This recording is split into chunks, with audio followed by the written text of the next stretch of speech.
Welcome to Player Profiler Today, Friday, with your host, Brendon Booth. Let me check my notes. I am Brendon Booth. How you guys doing? You have some popcorn ready? You got a cold drink? Let's sit down and chat for about half an hour. Uh, it's second week of OTAs just about ending. Today is May 31st. It's the last day of the month. We've got June, July, and then suddenly it's August. And you know what that means? August means preseason games, hard knocks. We're getting ready. Can you smell it? Can you smell the season coming? It's coming. It's on its way. Let's go. All right. We got a ton of news from OTAs. We got player movement. We've got contract signings. We've got injury developments. We got all of that stuff. And I'm going to wrap up the week that was with you guys today. So let's get down and dirty, shall we?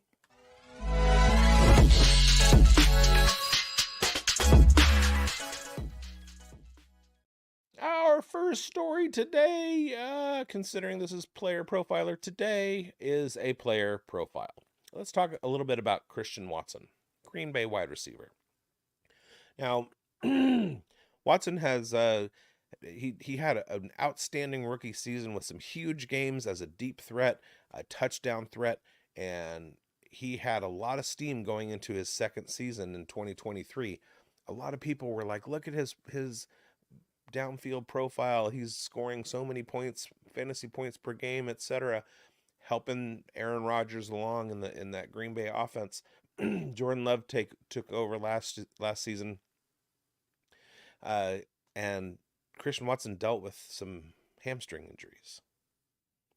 So he's missed 11 games over the course of his 2-year career. 34 total games on the schedule, and he's missed a third of those. That isn't necessarily something that the Green Bay fans want to see. Well, Christian Watson's doing something about it. After missing those 11 games to lingering hamstring issues, he went to University of Wisconsin to find the answer. And what he came back with is an idea called symmetry. It's a training method. He has a muscle imbalance. What that does is it makes both hamstrings, he's trying to make both hamstrings the same size, symmetrical, instead of having an imbalance and putting more stress on the other leg. Now, anecdotally, I've gone through this. About 10 years ago, I was playing baseball in Alaska. It was a 42-degree day. I popped my hamstring. It was like a grade 2-3 hamstring pull. Blue and black on the back of my thigh for the whole rest of the summer. It was playable. I put a neoprene sleeve on it and finished out the season. I didn't miss any games, but it was pretty ugly for the entire summer. Now, 10 years on, when I go play ball, every once in a while, I'll pop it again. I'm an older man. I'm much older than Christian Watson, but it does remind me of Darren Waller and the things that he's gone through in the last few years.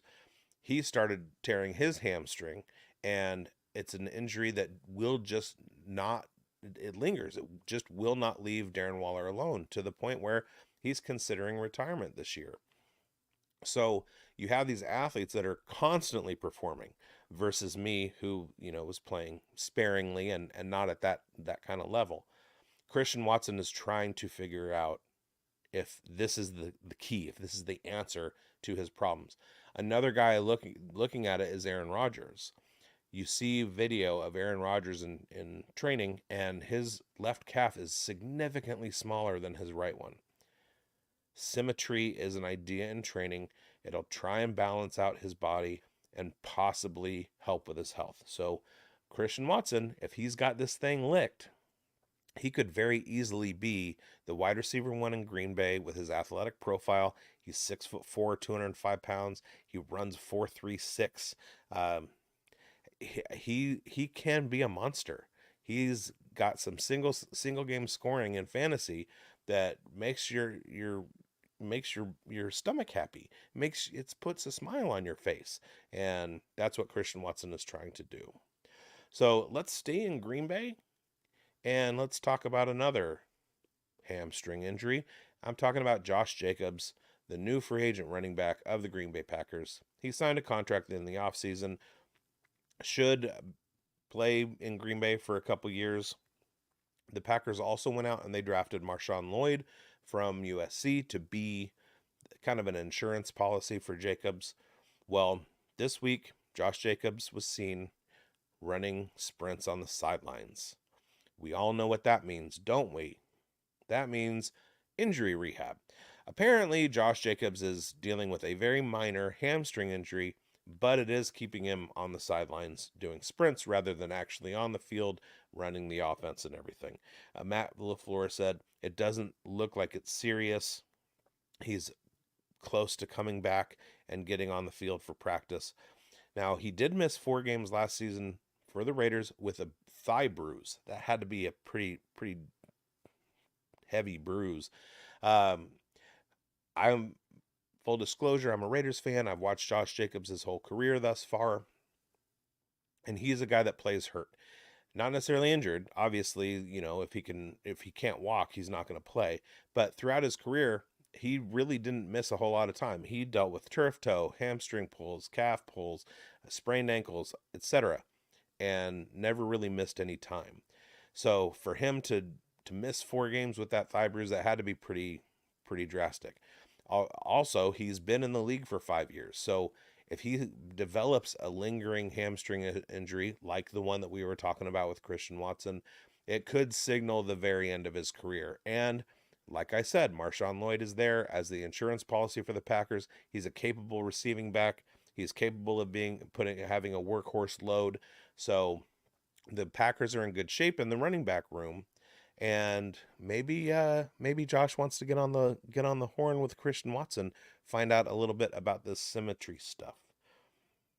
All right, let's get on a mental plane, a mental airplane.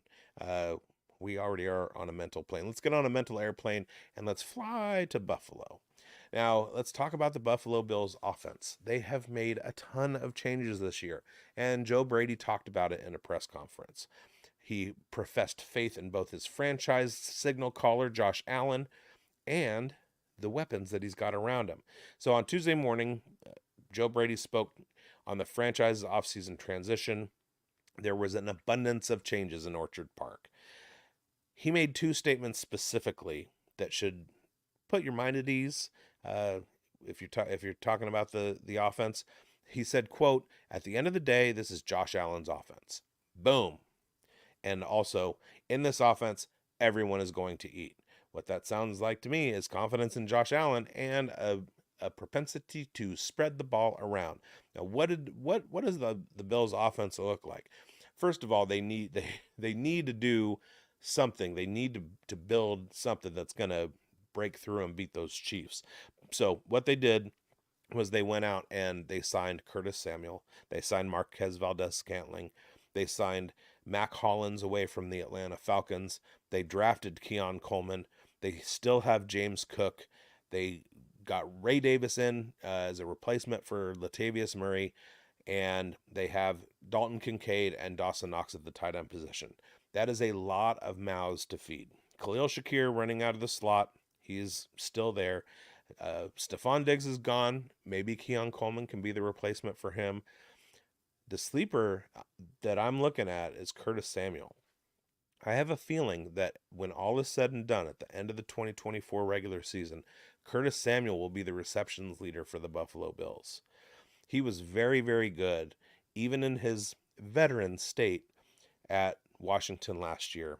Helped Sam Howell put together some pretty phenomenal fantasy games. First 14 weeks, Sam Howell was the PPR quarterback for. A lot of that was due not to the second-year breakout we all thought was coming from Jahan Dotson, but from Curtis Samuel, just being a reliable target, and I think he's going to do the same for Josh Allen. Let's keep our eyes on Buffalo, because if anybody's going to challenge the Kansas City Chiefs this year, Buffalo might be the team to do it. All right. Back on that mental aeroplane, let's fly down to the Big Easy. Let's talk about some New Orleans Saints football, specifically Taysom Hill. Now, Taysom Hill has been somewhat of a Swiss Army knife for the Saints. He can play H-back. and take handoffs. He can run RPO at the quarterback position, play a little wildcat. He can line up at tight end and be a pass catcher. He's definitely a weapon that, as a defense, you kind of need to keep your eye on. He has been practicing with the tight ends. They might be leaning more towards not running him as much at the quarterback position and just letting Derek Carr continue to be the snap leader under center. Well, not snap leader, but take over all of the snaps at center rather than, trying to do some trickeration and run it with Taysom Hill in replacement of Derek Carr on the field. We have to keep watching and just see what happens next in New Orleans. All right, on to Detroit. Let's talk about a third-year wide receiver breakout candidate. That guy's name is Jameson Williams. Dan Campbell, talking about him in a press conference, mentioned that Jameson Williams is a, quote, man on a mission. Thus far, he hasn't lived up to his expectations coming out of college. Whether it's from the fact that he tore his ACL in his senior year at Alabama, or his final year at Alabama, or he was suspended for gambling. His 2022 season was mostly a recovery year after he tore his ACL in the last game of his college season. Last season, he was suspended for gambling. This offseason is the first real taste of offseason programs without any limitations whatsoever. And Jameson Williams has impressed his coaches. Dan Campbell says, quote, he's a man on a mission. He also has been labeled as the most improved player at OTAs. Jared Goff had a pretty phenomenal year last year in guiding the Detroit Lions to the playoffs. An NFC championship game, no less. He's already got Amon-Ra St. Brown. Sam Laporta emerged as a legitimate threat from the tight end position. And if Jameson Williams can ascend as a solid wide receiver 2 in the NFL as a third-year breakout candidate, should be more of the same good things from Detroit. All right. We're going to take a break. We're going to listen to our fearless leader, Matt Kelly. He's going to tell you about the Dynasty Dominator. And I will be back on the other side, and we'll talk more player news. Now, I know many of you are looking for a secret weapon for your Dynasty League, and I have it. It's called the Dynasty Dominator app. You go to the App Store, go to Google Play. It's right there. It's $5 to download, and then every year it's $5 to load the next incoming class of rookies. You can add Superflex, add tight end premium. It's incredible because it allows you to look up players. It allows you to vote on whether a player is a buy, hold, or sell, and then see the market sentiment on that player. And you can compare their lifetime value rating from Player Profiler to their Dynasty ADP at the FFPC, all in the price lookup tool. And beyond that, we have a trade analyzer, so you'll never lose another Dynasty trade again. And in our settings, you can set this is a win now team, this is a rebuilding team, and then we let you compare players. Look at their metrics side by side, prospect metrics, NFL metrics. It's all there. It's $5 in the App Store. There's some add-ons for Superflex and to buy the upcoming rookie class. Every year, you're going to spend $5 on this thing, and it's going to be well worth it. Welcome back to Player Profiler today with Brendon Booth. I just checked. I'm still Brendon Booth. All right, let's I feel like I need some warmth in my life. Let's head down to Miami, Florida. Let's talk some Dolphins. All right, Mike McDaniel came on board in Miami 3 years ago. Tua Tagovailoa was there. Tua Tagovailoa suffered some concussions that season and had a pretty darn good year last year. In fact, if I recall correctly, the Dolphins may have put 70 points on somebody.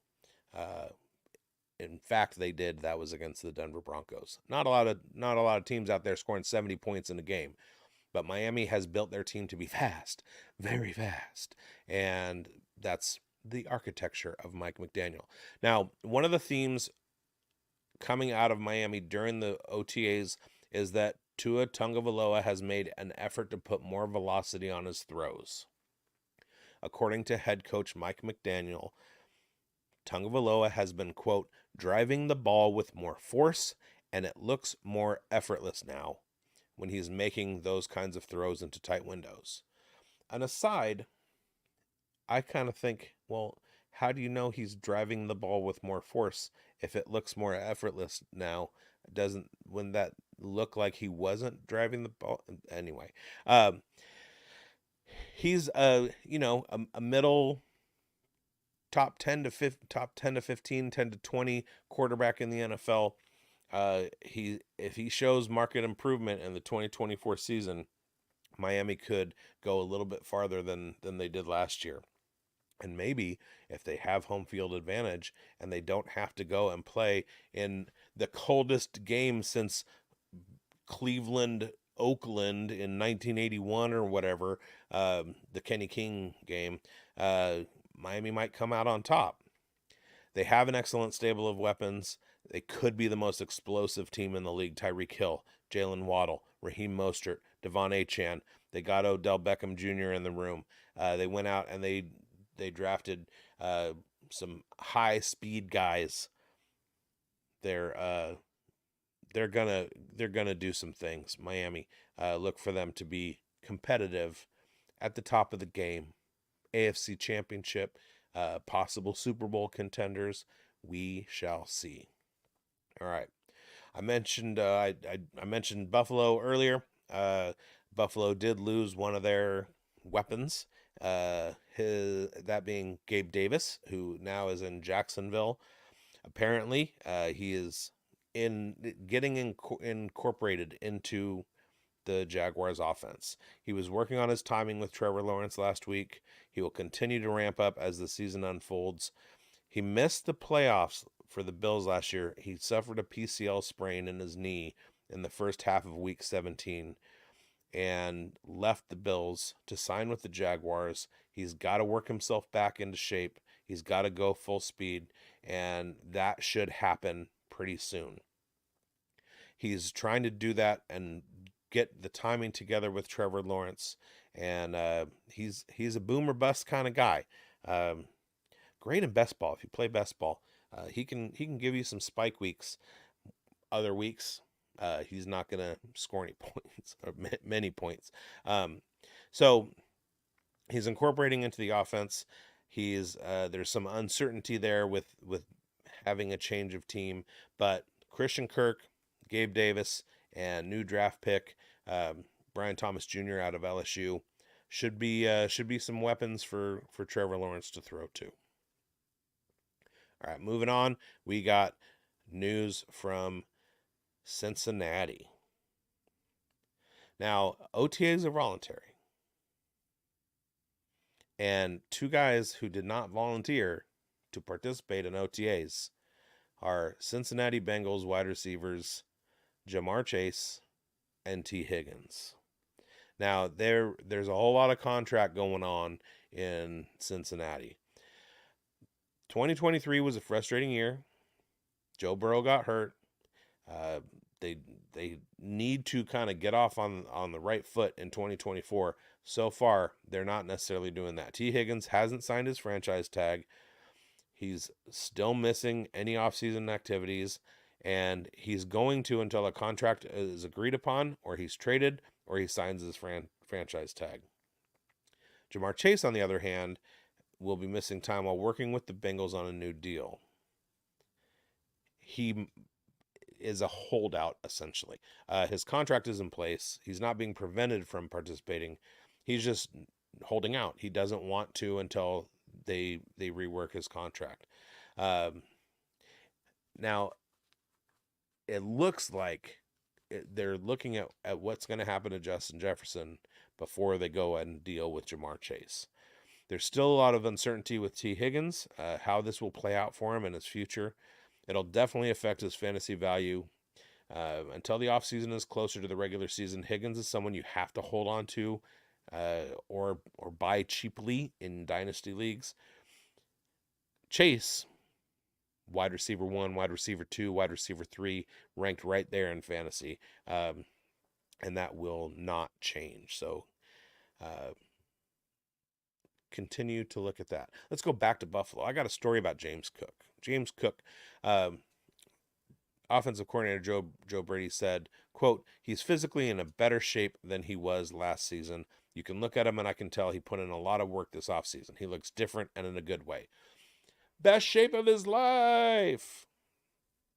All right. Last season, Cook took a major step forward in his development. He was the starter for the Bills. He rushed 237 times for 1,122 yards, 2 touchdowns, 44 receptions for 445 yards, and another 4 receiving touchdowns. Surprising, because a lot of the scuttlebutt was that when James Cook came out, he wasn't big enough to be the lead back. He was more of a third down reception guy, similar to Jahmyr Gibbs, and it kind of played out that way.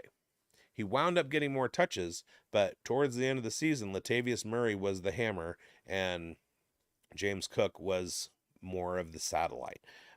He's currently on the fantasy side. He's got an ADP of 39. He's the 14th running back off the board.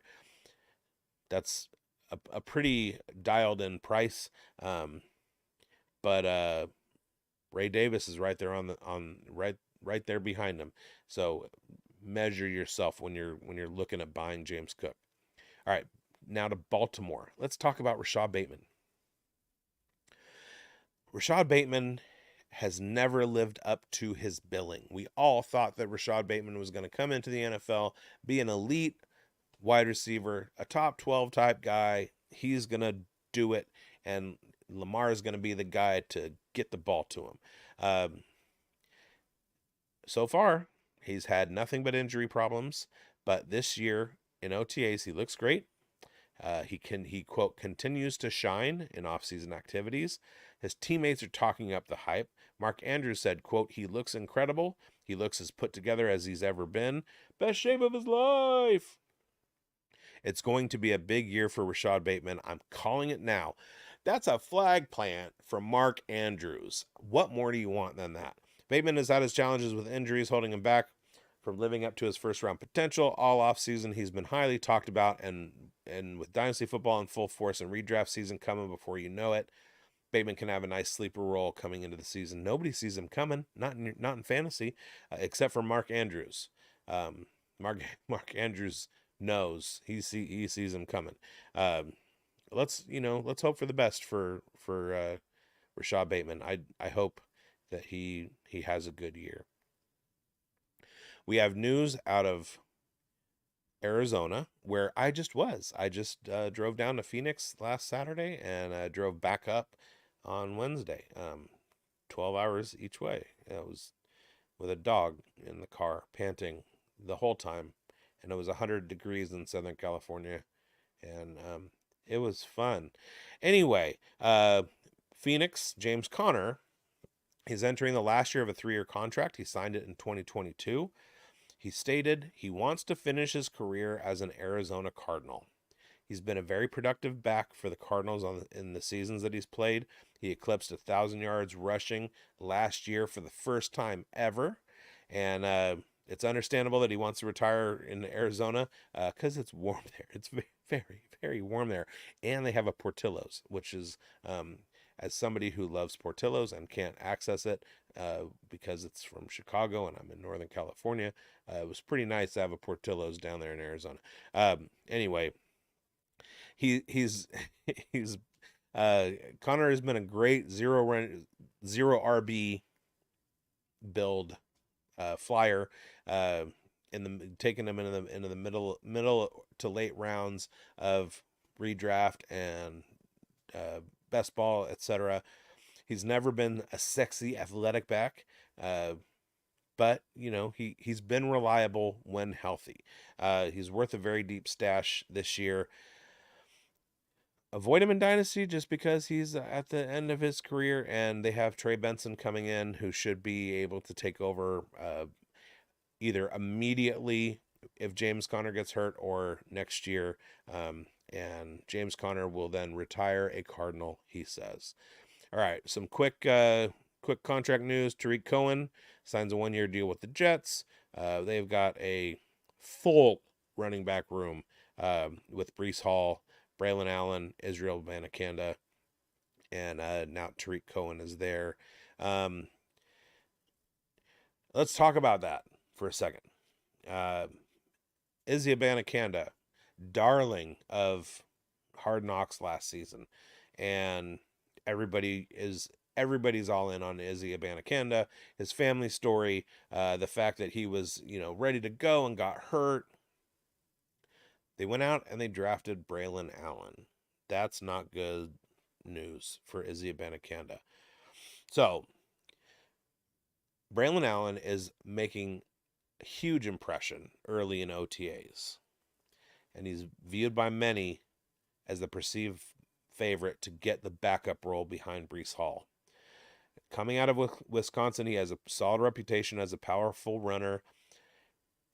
It appears there might be more to his arsenal. He's 235 pounds. He works out with Derrick Henry.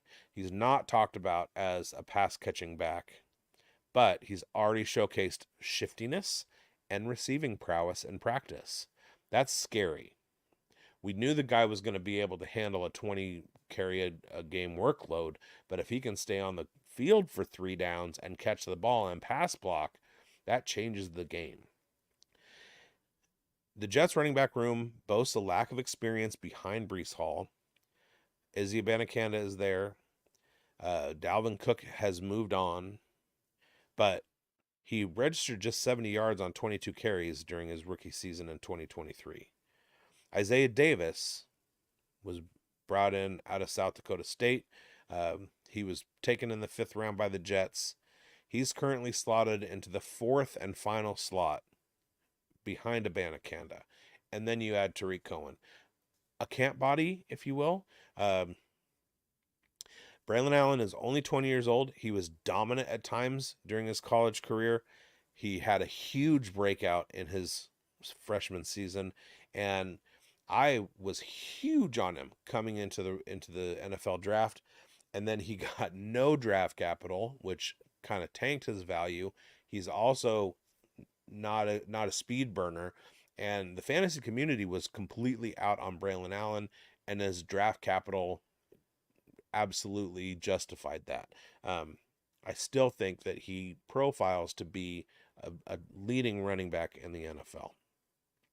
All right, now let's get to our top story. Our top story today, this week, is going to be Nico Collins' contract. Nico signed a 3-year extension, $52 million guaranteed, and a max value of $75 million. Now, they brought in the Houston Texans brought in Stephon Diggs. Tank Dell is coming back from injury. I mean, they even have Xavier Hutchinson. You talk about a loaded wide receiver room. And they went and they gave Nico Collins the absolute bag and said, you, Mr. Collins, are our numero uno wide receiver. He earned every penny of that. He broke out in a huge way. Third-year breakout. You're going to hear me say it a lot. Third-year breakout. I just said it some more.